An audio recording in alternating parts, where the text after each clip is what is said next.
Fino bank merchant CMS பண்ணுறவங்க ஒரு நாளைக்கு 20 லட்சம் 30 லட்சம்னு சொல்லி சிஎம்எஸ் பண்ணுவீங்க. அவங்களுக்கெல்லாம் வந்து ரொம்ப கவனமாக இந்த விஷயத்தை பாருங்கள். யூபிஐ அண்ட் ஐஓபி இந்த பேங்க் மட்டும் இப்போதைக்கு டிசேபிள் பண்ணியிருக்காங்க.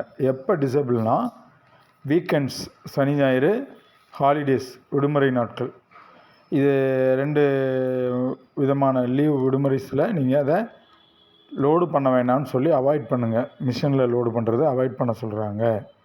இதை நீங்கள் தெரிஞ்சுக்கிங்க, சரிங்களா?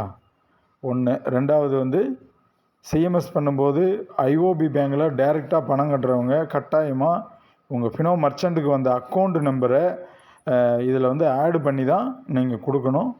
சமீபத்தில் கூட நான் நிறைய வீடியோவில் சொல்லியிருக்கேன். சமீபத்துலேயே ஒரு நண்பர் அந்த மாதிரி ஆட் பண்ணாமல் கொடுத்துட்டாரு. மறுபடியும் நம்ம செய்வது சிரமமாக இருக்கும்.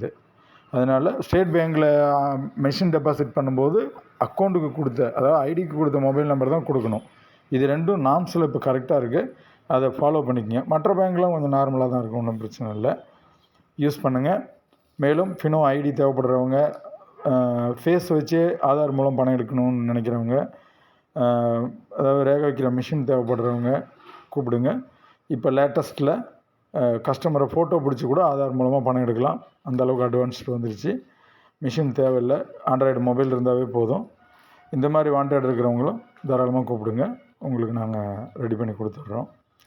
மற்றபடிக்கு ஆதாரில் வந்து டெபாசிட்டு பண்ணலாம். ஆதார்லேயே ரேகை வச்சு டெபாசிட்டு ஆப்ஷனும் இப்போ இருக்குது.